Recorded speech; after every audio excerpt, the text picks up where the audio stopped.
Okay, we're back with Rick Green. He's the founder of the Patriots Academy and former Texas state representative. And his organization, they're the tops. Go to patriotacademy.com. Check them out and sign up. That's an order. All right. Rick, gosh, here we are with this COVID thing. A couple of things going on. There seems to be a genuine tendency to look into the origin again. You think this is going to go anywhere? I've been really encouraged the last few days, Perry. I tell you, there's so many positive movements on getting rid of the crackdowns and actually looking into where this came from. Finally, people are losing faith, and I call him Pope Fauci because it's like a religion, and now he's even saying, I am the science. I mean, it's unbelievable how people have followed this guy when he lied to the American people, admitted he lied to the American people in order to manipulate their position on masks. So it's kind of crazy how far we've gone down that road, but it's kind of part of human history. It's part of human nature, unfortunately. But more and more people are waking up, and there's been some good leaders in America like Ron DeSantis that have helped push us that direction. So I do think we're going to look further into that. And Perry, I'm sorry for bouncing around, but I had to mention on our previous topic on the border, how far left the president is on this, that the Supreme Court, as you know and have covered this, that the Supreme Court would slap him down 9-0 when even the left-wing members of the U.S. Supreme Court, even Elena Kagan would write the opinion and say, no, you are so far out there because the president actually thinks that those 400,000 that came here illegally should get permanent status. That's how far out there they are. So I just thought we should mention that. This isn't just a Republican Democrat thing. Even some of the left-wing Democrats are saying this is bad for the country. You've gone too far. Well, thank you for bringing that back because it's an important deal. 9-0 decision by the Supreme Court to say no to green carding illegal aliens. Do you think this may be a real slap towards blanket amnesty? Well, that's very much what the Democrats have signaled that they want. They see it as a power grab, that this is a chance to get, millions of voters that they haven't had in the past. I actually think they're wrong on that. I mean, again, I'm in Texas. The Hispanic community in Texas is as much for, clamping down on illegal immigration as every other community because they worked hard to come here legally. And they don't think it's right that others should be able to jump the line and certainly don't like what they see right now with the cartels running the show. So I think the Biden administration is wrong on the fact that they're just going to be able to get a bunch of votes. But it's just bad policy for the country. And it basically adds to the lawlessness. It's one of these things where, when the leadership continues to signal that the law doesn't matter, the rule of law doesn't matter, as we did with the elections last year and letting people change the rules against the law. When you do that with immigration, the more you do that with all these policies, you create the environment we're in America right now where you have a large chunk of America that thinks the rules don't matter. The law doesn't apply to them. They can do anything and everything that they want. That is bad for society. It's time to come back to a place where we say, hey, we may disagree, but at some point, we got to count the votes in the legislature and say, what is the policy going to be? What are the laws going to be under our constitutional republic? And we've got good laws on the books with regard to immigration right now. Problem is that the president's not following them. Well, this is it's amazing that America's somehow allowing this to happen. I don't know if there is a pushback. It certainly doesn't make the news, as you would know why. But the point being is, I'm wondering if this is going to show up in the midterm elections. I think so. I know, again, and where not just in Texas where I live, but as I travel, I'm all over the country right now, traveling and speaking and doing Constitution classes, and I hear that this issue over and over again. And I also hear, as you were, talking about the whole COVID thing. I mean, people are tired of this. They realize that, you can listen to, quote, experts all day long, but when you look right there in your neighborhood, when you go to church or you go to an event and then a week later, 2 weeks later, 3 weeks later, everybody's not dropping like flies dying, you start realizing, I think maybe somebody exaggerated this thing and made it worse than it really was. And just common sense is starting to kick in. I'm surprised it's taken us a year to get there, but common sense is kicking in. So people are starting to say, well, who are the people that made these decisions? Who put us into lockdown? Who made healthy people stay home? Who forced us to wear masks when all of the science said that they weren't going to help, but yet they continued to push that on us as a symbol of compliance? So I think yes, 2022, I think you're going to see a big change in Congress. Obviously, the White House is not till 2024. But another thing to watch for, Perry, is going to be these state elections. What's going to happen back home in these governors' races across the country. And a lot of these governors that are running for reelection that acted like dictators for a year, will they be held accountable, or will the people have short memories? And that question remains unanswered. I'm hoping that they won't have short answers. You know, sometimes we get Stockholm syndrome. We've been in prison for a year, and the governor lets us out, and we go, oh, thank you, governor, and we forget. Wait a minute, that's the person that put us into jail. We need to remember who put us there in the first place. Yeah, I think a real test of this will be in California, whether or not they get Gavin Newsom, because he's going to certainly open everything up before the recall election. You can see that coming. Let me ask you this. See, by the way, that the church that won the attorney's fees against Gavin Newsom. So that's really good news as well. Yeah. I want to come to the word science. Everybody's using the word science, but neither side, I don't care what side of the argument on, whether it's the pandemic or global warming, neither side has produced empirical evidence. Why are we buying this word science when nobody's backing up with data? Yeah, it used to be that meant, that science actually meant we were going to constantly study, constantly test, and constantly learn. And unfortunately, in this scenario, we went off of a couple of theories, not even studies, theories back in March of 2020, and allowed government to act on those theories for a year and ignore the empirical data. The perfect example, I think, right now is this whole idea of immunity, where there's this push for people to get the vaccine that have already had COVID-19. Now, the science is showing, the studies are showing, the Cleveland Clinic and others have already released these studies showing that if you had COVID-19, your immunity is just as good or better than the vaccine, and the vaccine does not give you additional immunity.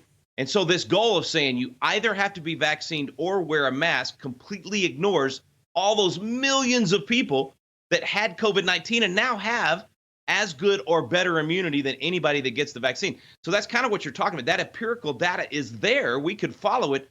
I have yet to hear a governor talk about that or the president talk about that. It's all about everybody get the vaccine or you have to stay masked, instead of ignoring what we've known about respiratory viruses forever, that if you get it, you're going to have good immunity. And so all those people that have already had it, I mean, there's even some people that are saying, based on some studies, that if you had it and you get the vaccine, that might not actually be good for your system. So we used to give people a choice and educate them on these things and let them make informed decisions. Right now, it just seems to be command and control, command and control. You're going to do what I say, and don't you dare think about it. You just do what I say. I mean, that's not an American idea. That's a communist idea. But boys, a lot of people just seem to be falling for that. I hope we'll ask the questions you're asking. Show me the data. Give me the science. I want to follow the science, not Fauci. Okay, so the government has got right up to the door of mandating it. They can't. There's no way they're going to get that through Congress. That's going to be one big fight. But they have the support of corporate America mandating it. Yeah. Now, what's happened there? I mean, you can't work here. You can't go to school here.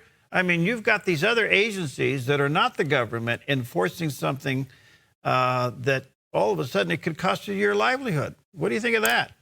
Yeah, in fact, a friend of mine is leading the charge on a lawsuit out of Houston, Texas, for one of the hospitals there, where they're planning to fire the employees that refuse to get the vaccine. And so we've got over 100 hospital employees, nurses, doctors, people all across that hospital that are suing and saying, look, we've won cases in the past for not having to get the flu vaccine and other vaccines. Unless you can prove that we're a threat to people, then this is not a problem. So it's not only in that scenario. We saw Ron DeSantis stood up to the cruise industry, and everybody said, oh, you're going to hurt the economy in Florida more if you don't allow them to do vaccine passports. He stood up. They finally backed down. But you really touched on something here, Perry, that honestly, I've struggled with this over the last few months because I'm a free enterprise guy. I don't want government telling businesses in the free market what they can do. But we do that all the time, right? With all kinds of regulations, whether it's ADA or it's unemployment insurance, all these things. We micromanage businesses to death as it is, and government told businesses to shut down. So now it's kind of hard for me to stand up and say government should not be able to say to businesses, you cannot require this vaccine. We have for years said you can't ask people about their private health. I mean, the idea that you would be able to basically require me to give you my health records just so that I can work for you, that's not something we've ever supported in America. But a lot of businesses, you nailed it, a lot of businesses are doing it. It's kind of like we've talked before about how private businesses, quote unquote, private businesses with government protection, big tech, is controlling our communication. They're controlling essentially the pipeline to the American people, our utilities, if you will. It's an interesting area, and I think we're going to see a lot of litigation, a lot of constitutional conundrums here about how far private business can go to enforce what government wants, and what we as individuals can do to protect our individual liberty whenever a private entity, quote unquote, I say private because they're actually doing the bidding of the government in these cases. And I frankly lean on the side of individual liberty and protecting the individuals in these scenarios. So I think you're going to see some real interesting cases coming forward on that front. Because what comes out of this, Rick, is normally anything medical is an issue between you and your doctor. That's right. Now you've got politicians and corporations in the middle of this equation. And they're incentivizing it by saying you can get a beer, a joint, or $1 million.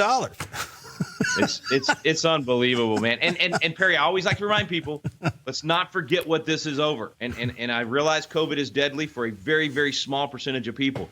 This is a virus that 99.7 to 99.9, depending on which study you follow and which data you believe, are going to do fine with. And so the fact that we've shut everything down for something that such a small percentage are going to be negatively affected by, and not only shut it down, but then say to the 99.7, you have to inject an experimental vaccine into your body. You are the experiment, essentially, so that someone else can feel safe. And we're not even going to give you the choice. We've always given people a choice on these medical decisions, and that should be what guides us, is that those individual liberty principles here. But, man, I tell you, you're right. They're digging in. They're pushing hard and giving away all kinds of things, lottery tickets, marijuana. I mean, it's unbelievable how far they're going right now.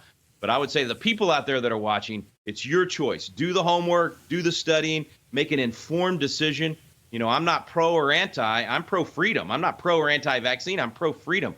Let the parent decide when it's a child vaccine. And right now, let the adults decide. But do not force this on kids. That's one thing I'll say very adamantly. There is no data to back up that kids should be wearing masks or that they should get the vaccine. This virus is not a problem for the children. And I think it's child abuse to make them wear masks all day. I think it's dangerous to put the vaccine in their body right now.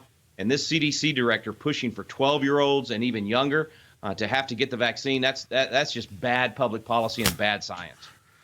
You got about a minute for a big topic. I know you track the other right that we have. It's called the Second Amendment. You see anything out there that's really threatening? No, I actually see some good. Well, I mean, obviously the president's trying hard on some of these little things that he's trying to enforce. But I see some good things coming. First of all, constitutional carry passing in more and more states, including my home state of Texas.